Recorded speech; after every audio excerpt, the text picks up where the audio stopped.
Hey guys, Clear Americano here, also known as Ja Reality, the real one, because I'm currently the realest one walking around topside today.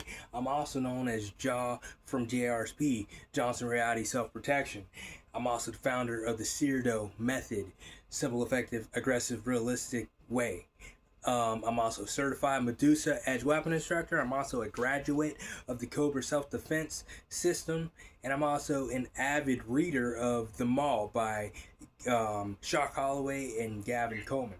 So, real quick, y'all probably all seen that video now where that dude he struck that white woman on the street. He's the black dude, like attacked that white woman. Okay, I don't know all the context of that, and there's no like defense for what he did or anything. I just don't know all the context of it, but there's no defending that.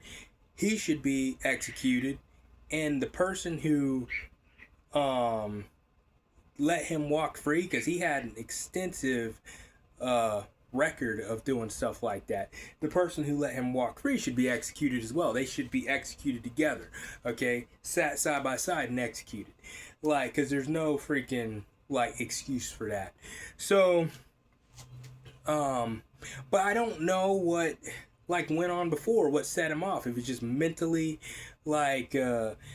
ill, and he just hated white people, or if she said something to him that just set him off or something.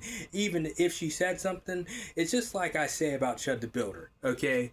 Chud the Builder walked around doing inflammatory things to try and get a reaction out of people, okay? But he was saying stuff, you know, nobody has a right to attack anybody over air coming out of somebody's mouth. And it doesn't matter what that air is saying. Like if it's calling you the N-word or something like that, you don't have a right to then put your hands physically on somebody and physically brutalize them.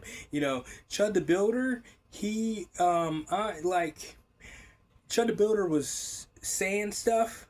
It wasn't nice what he was saying, but do I feel like the individual that he was talking to had a right to physically attack him? No. I feel that nobody was in the right there, and everybody played a stupid game, but I feel that, the individual who attacked Chud the Builder has no self-control, and he should have got charged because that was assault. So I don't know how that case is going. I don't follow that. I didn't know of Chud the Builder before then, and I don't keep up with Chud the Builder now.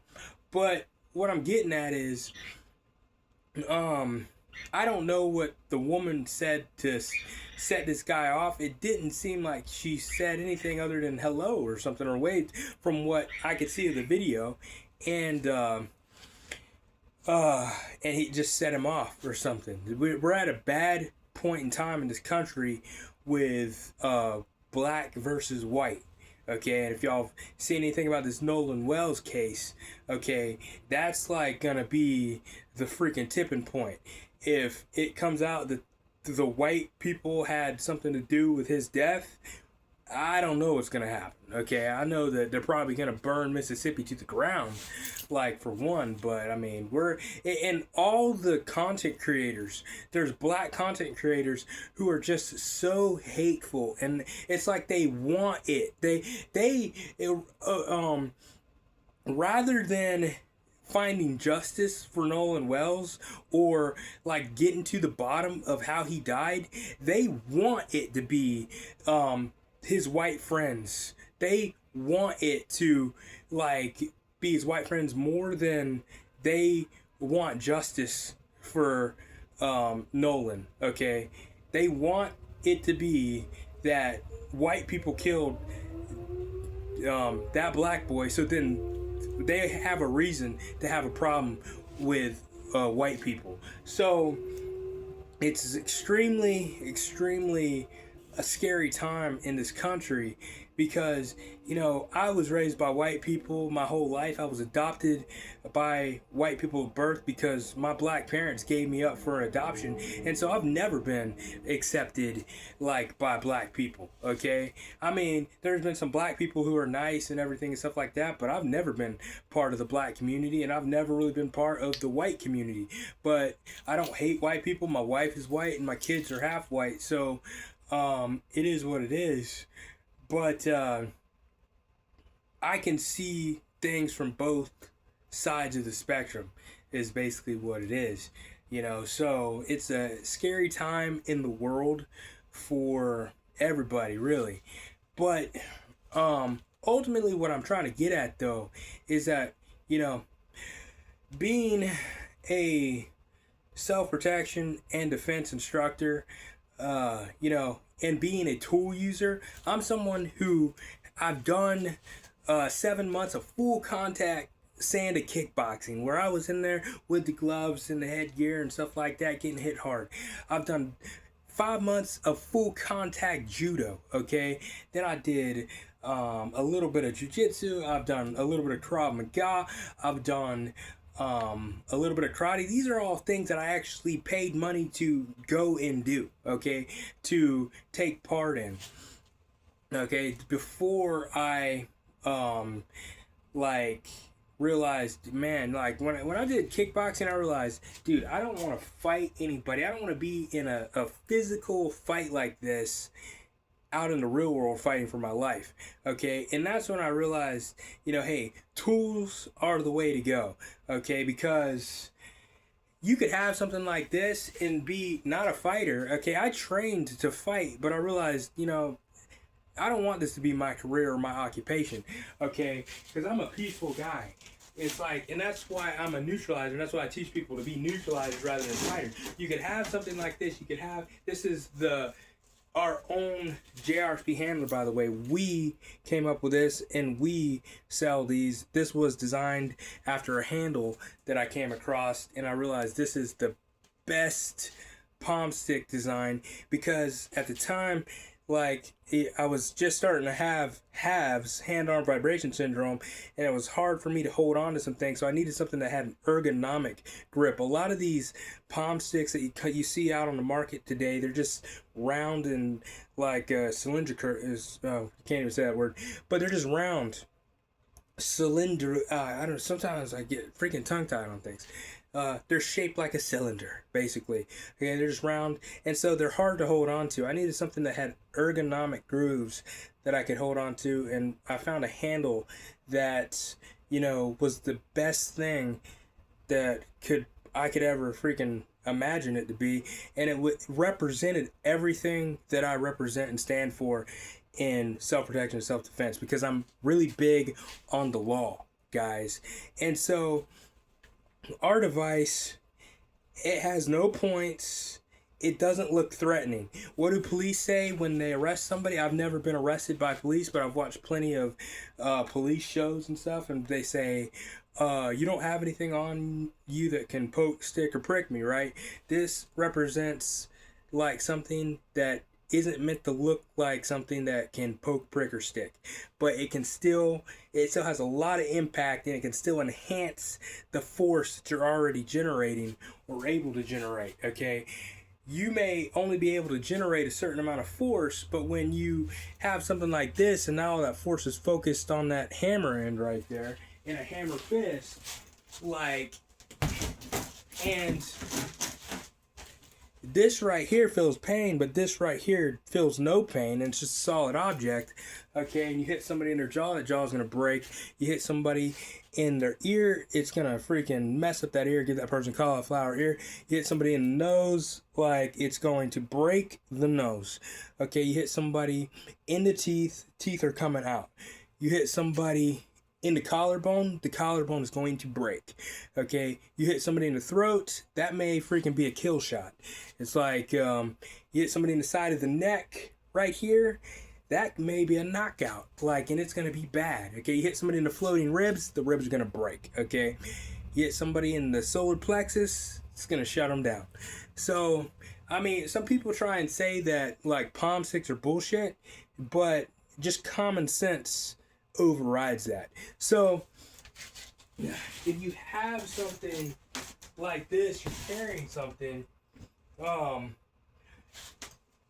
you can enhance the force that you're able to generate. And that's why I always tell people that you need to have a minimum of 4 things, okay? And I'm carrying way more than 4 things right now.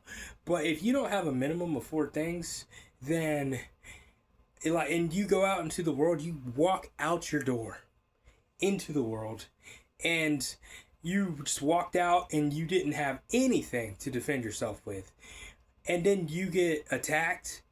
I find it hard pressed to feel bad for you, because everything was available to you. These things are available to you, okay? It's like you can buy these and stuff like that. The JRSP handler is something that you should be able to go damn near anywhere with. Like, you probably could even fly with this. You probably don't even have to take it out of your pocket, because it's not metallic. That's one of the things. It's made to be something that can go into non-permissive environments. So all of these things are things that are available to you. You can buy knives. You can buy in America is pretty lax in a lot of places, but firearms and stuff like that, these are all things that are available to you. And if you just go out your house without having anything to protect yourself with, and now you're down to having to protect yourself with your empty hands, and a lot of you don't even have empty hands training, okay? A lot of you don't have 7 months of sanded kickboxing, because some people will say, oh, that's not a lot. I went 7 months sanded kickboxing, full contact sanded kickboxing, right into 5 months full contact judo. So that was like just a year, I believe, of martial arts training, basically. And some people were like, that's not a lot, but we trained hard and stuff. And in that time, I realized that I wanted to be a self-defense instructor, and that's what I wanted to do with my career. But at that same time, the Me Too movement happened, and that put an end to that, because people stopped wanting to train one-on-one with people and stuff like that, in the area that I lived in. And so that put a major damper in my career plans. But I'm seeing women are the people who need self-protection and self-defense the most, and women are the people who just don't give a crap about it. We see it on TikTok all the time.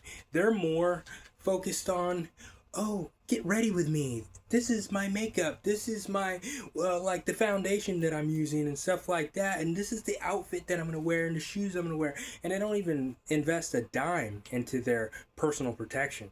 Okay? So then they go out into the world and they're naive and they think, oh, I'm a wonderful glowing person, so nothing's gonna happen to me. Because every time something happens to these people and they're dead now, and then it's on some type of documentary that they're talking about them or something, oh, they were the most, everybody who knew them, they lit up the room. We'll tell you, they lit up the room when they came in. They were a light, an inspiring light to everybody that they ever came across, or whatever. It's like none of them knew any type of self-protection and self-defense, because if they would have known it, they wouldn't be a freaking inspiring light that we're talking about in a documentary now, or that we're watching about, because you can watch Law and Crime, you can watch all these shows where all this bad stuff happened to these women, and you can look at it and pick out all the pieces where they went wrong.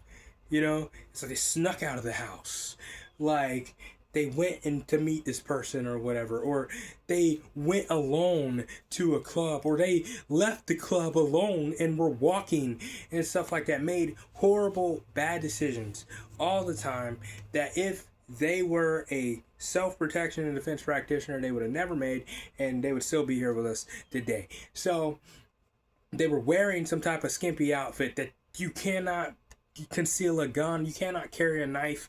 You cannot carry anything. All they were carrying was their bag. And if you have a gun in the bag and stuff like that, you have to dig for it and stuff. They would have never been able to get it. And they were found in the cornfield or the orange grove or the apple orchard or whatever and stuff like that. And we all know what happened, even though sometimes they don't want to say, like, oh, it's like they were found brutally murdered, and they don't want to say exactly all the details of the murder, but we all know the details. Okay, we know, like, yeah, they were brutally murdered. And I come across as insensitive and whatever, but when I'm also a violent crimes analyst, so I have to watch all this stuff. I watch all this stuff all the time, okay? And you become desensitized to it, and you become like, dude, man, like, if this person would have freaking made this choice and whatever and stuff like that, it's like they would still be here. But they willingly chose. It's a decision, okay? Back in 2009, I made a decision to have a CTC. What is a CTC? I came up with that terminology. Now, I may not be the first one to come up with it, but I came up with it on my own. CTC stands for a commitment to carry, okay? Because I realized that it's, I realized, but in 2009, I wasn't really training. I was training in some things, but at that time, I realized that my hand-to-hand skills and stuff and whatever weren't like as good as I wanted them to be. Okay, and I realized that I would rather carry something. I would rather not be the aggressor. I'd rather be a peacemaker and have something to defend myself with. So if somebody tries something with me and I try and de-escalate the situation and they still come, now I have the reason to use what I'm carrying. I realize that, you're not always going to be able to overcome every single obstacle with hand-to-hand techniques, because the majority of us are not that guy, okay? The majority of us are not Bruce Lee. The majority of us are not Chuck Norris or Jackie Chan or Jet Li or going down the list, you name it, okay? We're not that guy. And a lot of people overestimate their own abilities, and then they find themselves getting in a bad situation, okay? I'm not that guy. I don't overestimate my abilities. I underestimate my abilities, but I train. I lived in an area where there was a lot of guys, a lot of legendary guys who, people talk about, oh, that dude was a badass. It's like, well, you don't want to freaking come across that guy, because if you go saying something wrong, he's going to knock your teeth down your mouth. Well, I was put in a position, in 2009, I was put in a position up against one of these guys. His name was Ben Rucker. Good dude, but back in those days, he liked to fight, and I'm glad that we were always what I would consider to be friendly acquaintances. I saw him not too long ago, and he looked like he calmed down. But Ben Rucker was a legend in our town. He's one of the legends, man, and he was known for fighting, and I don't think he lost a lot of fights. Okay, but I'll say I was working at a gym in 2009, and I was the floor guy, and Ben Rucker was in there, and I used to work out with Ben Rucker. He's a great dude, but he may have been on steroids or something, or he was just super pumped and hyped or whatever, but he was aggressive, and he was walking around a machine that had weights on it still, and it was my job to tell people to rack their weights, and so I walked up and I was like, hey man, you ain't gonna rack those? And he bowed up at me and he was like, I didn't put those on there. Like that right there. And it backed me down, man.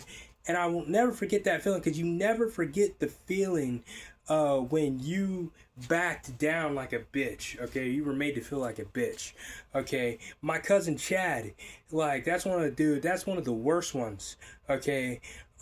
He made me back down over something that I should have kicked his ass for. And if I was me today, like, and had all the experience that I have now, I would have smashed my cousin Chad, okay?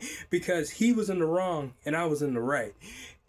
But my cousin Chad, he was one of those legends in our town who was known to be a fighter and everything, and he like bowed up at me and over something that he was completely in the wrong over.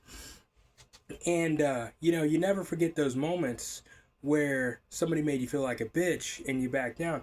But that's what got me training in silence. It's good to train in silence. Never overestimate your own abilities, but never like underestimate them too much. Underestimate them a little bit.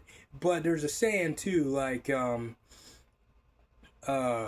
forget how it goes actually. It goes something like basically never underestimate your opponent, but also don't hold him in too high of a regard, because that's what you see with a lot of people. A lot of people get stuck on these legends that are built to people, and then that psychs them out, so that's how I am. I never let somebody's legend get so big that it makes me feel like I can't take them out. Okay, because a lot of these people are just hype. A lot of these people have had a legend built up by people that are building their legend, and they don't even want their legend built. Okay, a lot of people are cashing checks for these people that they don't even want cashed. You know what I mean? A lot of these people ain't as bad as people have hyped them up to be. A lot of these people just had the willingness to fight, and they fought and were victorious. But ultimately, but that's one of the reasons why I carry something, okay? And I started carrying something.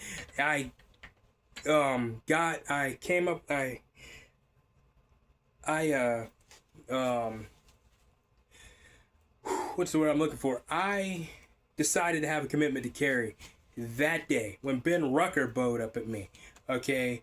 And in that gym, and it made me feel like it emasculated me, because I walked off and like I say, and Ben Rucker, I never even ever told him that. Next time I see him, I will tell him that. That was when I decided to start carrying something full time, okay? And it's changed my life because now I can provide these to you, and I could talk about these things, and it's very important. A lot of people who been victimized, a lot of these women who aren't here with us anymore because they got drug off into the cornfields and the groves and stuff like that. If they would have had something like this, would this have changed that outcome? No, it wouldn't have. Just having something a lot of times isn't going to change anything. Your ability to use it might change the outcome. Okay, if they would have had something like this and they were serious about it and they knew how to use it in that moment, they might still be here with us. But we can't ever live in scenario. And that's what I've always told people. We don't train in scenario. Like I don't teach people in scenario. That's why I don't teach people forms or katas. Okay?